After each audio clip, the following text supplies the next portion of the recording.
नमस्कार। पुनः इस कड़ी का हमें लगता है कि अंतिम क्लास होगा इस चैप्टर का। वह है आर्थिक नियोजन की तकनीकी एवं विधियां, technique and methodology of planning. छात्रों, औद्योगिकीय विकास के लिए समाज को एक लंबी ऐतिहासिक प्रक्रिया से होकर गुजरना पड़ता है। एक अर्धविकसित राष्ट्र के तीव्र आर्थिक विकास के लिए नियोजन करते समय नियोजन सत्ता प्लानिंग अथॉरिटी को निम्न प्रक्रियाएं अपनानी पड़ती है। इसके लिए स्क्रीन पर भी आप देखेंगे हमने नियोजन की तकनीकी को 6 भागों में हमने बांटा है। पहला उद्देश्य है, दूसरा प्राथमिकताओं का निर्धारण है, तीसरा विनियोग का निर्धारण है, चौथा नियोजन में संतुलन है, पांचवा विविध है, छठा नियोजन में प्रेरणा। अब इसे हम बारी बारी से इसके बारे में हम चर्चा करना चाहेंगे ताकि आप इसे विधिवत रूप से समझ सकें। फर्स्ट है उद्देश्य यानी ऑब्जेक्टिव्स। सर्वप्रथम तो नियोजन में उद्देश्य स्पष्ट एवं पूर्व निर्धारित होने चाहिए।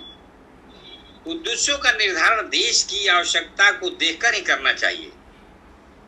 उद्देश्य जितने ही कम होते हैं, विनियोजन कार्य उतना ही अच्छा समझा जाता है।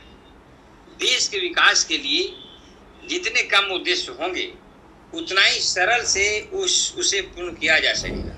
इतना ही नहीं, नियोजन के उद्देश्य प्रायः परस्पर संगत होने चाहिए। दूसरा, प्राथमिकताओं का निर्धारण। अर्धविकसित राष्ट्रों की साधन सीमित तथा उद्देश्य अनेक होने से वैज्ञानिक व व्यवस्थित नियोजन की दृष्टि से यह आवश्यक हो जाता है कि आर्थिक विकास की विभिन्न योजनाओं के लिए प्राथमिकता का क्रम निर्धारित कर दिया जाए। प्राथमिकता के चुनाव में निम्न सिद्धांतों का प्रयोग किया जाना चाहिए। अधिकतम कल्याण, निर्णय पर आधारित एवं उत्पादन कार्यक्रमों में निरंतरता व्यवस्था होनी चाहिए। नियोजन में प्राथमिकता के क्रम को निर्धारित करना निम्न कारणों से आवश्यक होता है। पहला, साधनों की सीमित मात्रा में होना। दूसरा, नियोजन द्वारा आत्मस्फूर्ति प्राप्त करना। अगला, विकास की प्रेरणा प्राप्त होना। दूसरा, आर्थिक वातावरण पर ध्यान देना। आगे, सुरक्षा को ध्यान में रखना तथा वित्तीय प्रतिफल को अधिक महत्व देना। छात्रों, तीसरा जो है वह है विनियोग का निर्धारण। नियोजन के तकनीकी का तीसरा जो पॉइंट है वह है विनियोग का निर्धारण। नियोजन में देश की आर्थिक विकास में विनियोग नीति का बड़ा ही महत्वपूर्ण स्थान है। इस संबंध में विनियोग की दर निर्धारित करने वाले विभिन्न विकास मॉडलों को ध्यान में रखा जाता है कि विनियोजन की आवश्यकता होगी। इन मॉडलों की सहायता से यह पता लगाया जा सकता है कि आय में एक निश्चित मात्रा में वृद्धि लाने के लिए कितनी मात्रा में पूंजी की विनियोजन की आवश्यकता होगी। यह निर्णय पूंजी निपज अनुपात कैपिटल आउटपुट रेशियो पर निर्भर करता है।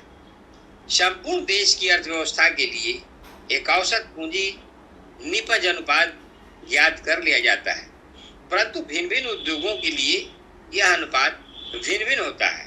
इन मॉडलों की यह सहायता से बचत आय अनुपात तथा आर्थिक विकास की दर को सरलता से ज्ञात किया जा सकता है। अर्धविकसित राष्ट्रों के आर्थिक विकास के लिए पूंजी विनियोजन की दर कम से कम 15% होनी चाहिए तथा इन राष्ट्रों को अपने विकास मॉडल स्वयं निर्मित करने चाहिए। इन राष्ट्रों में कम पूंजी वाले उद्योगों को प्रोत्साहित करना चाहिए। इन राष्ट्रों में आय व बचत कम होने से विकास मार्ग में अनेक बाधाएं उपस्थित होती हैं। देश में विनियोजन की राशि का निर्धारण पूंजी उत्पाद पर ही निर्भर करता है, परंतु इसका सही अनुमान लगाना कठिन होता है, तथा यह मुख्यतः अनुमान पर ही आधारित रहता है। विकासवादी अर्थशास्त्री इस बात पर एकमत नहीं है कि अर्धविकसित राष्ट्रों के आर्थिक विकास के लिए पूंजी निपज अनुपात ऊंचा हो या नीचा हो। इस संबंध में पक्ष एवं विपक्ष में अनेक तर्क दिए जाते हैं। इन सभी तत्वों पर निष्कर्ष के तौर पर यह कहा जा सकता है कि अर्धविकसित राष्ट्रों के विकास की प्रारंभिक अवस्था में पूंजी निपज अनुपात निम्न होता है, जो विकास के साथ साथ बाद में बढ़ते जाता है। ऊंचा पूंजी निपज देश में पूंजीगत वृद्धि को प्रोत्साहित करता है तथा विकास गति को आगे बढ़ाता है। नियोजन में संतुलन। नियोजन की सफल बनाने के लिए इसमें संतुलन स्थापित करना नितांत आवश्यक है। नियोजन में संतुलन निम्न ढंग से स्थापित किया जा सकता है: अधोगामी संतुलन, समगामी संतुलन, मौद्रिक संतुलन।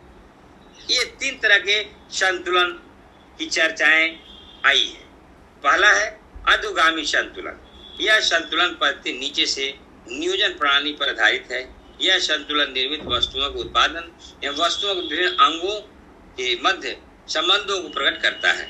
जैसे यदि मोटर कार का उत्पादन बढ़ाना है तो देश में ऐसे क्षेत्रों का विकास करना होगा जिन पर मोटर कार का उत्पादन निर्भर करता है। इस प्रकार उनसे संबंधित प्रत्येक साधन के लिए उसकी तह तक जाना होगा और उसे संबंधित आधारों को निश्चित करना होगा। आधारों का निर्धारण हो जाने पर नियोजन द्वारा ऊपर तक पहुंचाना सरल हो जाता है। इस प्रकार निर्धारित उद्देश्यों को सरलता से प्राप्त किया जा सकेगा। इस संबंध में प्रोफेसर लियोनार्ड ने जो संतुलित समीकरण प्रस्तुत की है उसके आधार पर यह गणना की जा सकती है कि प्रत्येक उद्योग को कितना माल उत्पादित कराना चाहिए जिससे अर्थव्यवस्था में शीघ्र संतुलन स्थापित हो जाए और उत्पादन व्यर्थ न होने पाए तथा उसका अनुकूलतम उपयोग संभव हो सके। सेकंड, संगमगामी संतुलन। इसकी सहायता से कुछ उत्पादन लक्ष्यों तथा कुछ प्राप्त साधनों के मध्य साम्य और संतुलन स्थापित किया जाता है। इसे मुख्य संतुलन उत्पादन के लक्ष्यों एवं मानव शक्ति के मध्य होना चाहिए। यदि मानव शक्ति की तुलना में उत्पादन का लक्ष्य कम है तो देश में बेरोजगारी बढ़ेगी।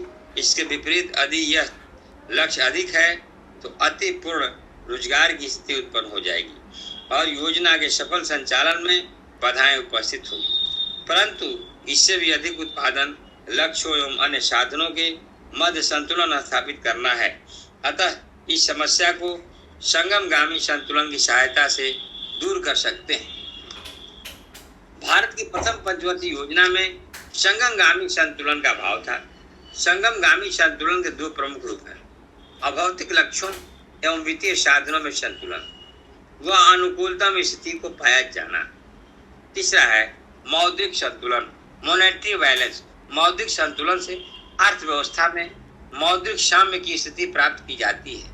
इसके लिए निम्न बातें आवश्यक है: आय एवं उपभोग पदार्थों में साम्य, निजी विनियोग एवं वस्तुओं में साम्य, वित्तीय कोष एवं आयातित वस्तुओं में साम्य, विदेशी प्राप्ति एवं विदेशी भुगतान में संतुलन।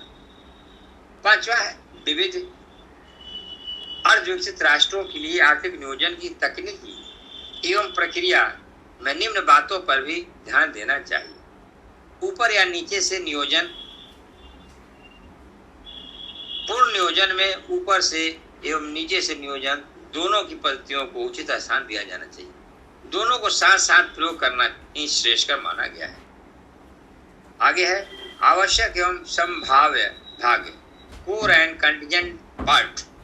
अर्धविकसित राष्ट्रों में योजना के एक भाग को आवश्यक भाग एवं दूसरे को संभाव्य भाग के रूप में रखना चाहिए। अर्धविकसित राष्ट्रों में साधनों के अभाव के कारण ऐसा करना आवश्यक समझा जाता है। आगे है मूल्यांकन करना। योजना की उपलब्धियों का समय समय पर मूल्यांकन करते रहना चाहिए जिससे त्रुटियों का पता लगाकर उन्हें सरलता से दूर किया जा सके। भारत में इस कार्य के लिए एक कार्यक्रम मूल्यांकन संगठन प्रोग्रामिंग इवैल्यूएशन ऑर्गेनाइजेशन की स्थापना की गई है जो योजना का मूल्यांकन करके अपनी रिपोर्ट प्रस्तुत करता है। फोर्थ है वार्षिक, अल्पकालीन एवं दीर्घकालीन योजनाएं। देश में प्रभावपूर्ण नियोजन के लिए यह आवश्यक है कि वार्षिक, अल्पकालीन एवं दीर्घकालीन योजनाओं का निर्माण किया जाए। दीर्घकालीन नियोजन 15 से 20 वर्षों तक का तथा अल्पकालीन नियोजन 5 से 7 वर्षों का माना जाता है। प्रोफेसर गुणार मिडाल ने अर्थ विकसित एवं पिछड़े राष्ट्रों के लिए चक्रीय नियोजन, रोलिंग ऑफ प्लानिंग को अपनाने का सुझाव दिया है। भारत में छठी योजना के समय जनता दल की सरकार ने रोलिंग प्लान अपनाने का असफल प्रयास किया था। आगे गतिशीलता।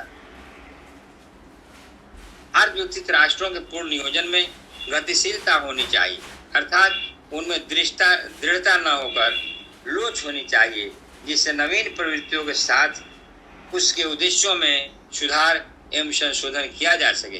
भारत के तृतीय पंचवर्षीय योजना में 1962 के चीनी आक्रमण के कारण उद्देश्यों की परिवर्तन किए गए थे।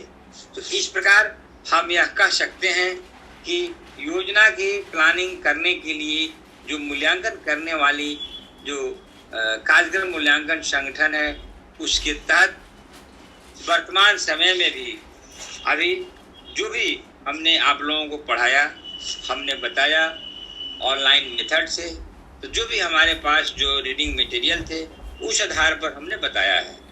लेकिन हमें यह पूर्ण जानकारी जरूर है कि इस तरह के मूल्यांकन के फलस्वरूप स्ट्रेटजी में इसके बाद जो भी कार्यक्रम हुए हैं, बहुत सारे सुधार हुए हैं, बहुत सारे खोज हुए हैं, बहुत सारे नए नए टेक्निक अडॉप्ट की गई है, जो रीडिंग मटेरियल के साथ साथ और उपलब्ध मटेरियल जो ही हमें प्राप्त होगा तो आप लोगों को क्लास में मैं बताने का प्रयास करूंगा।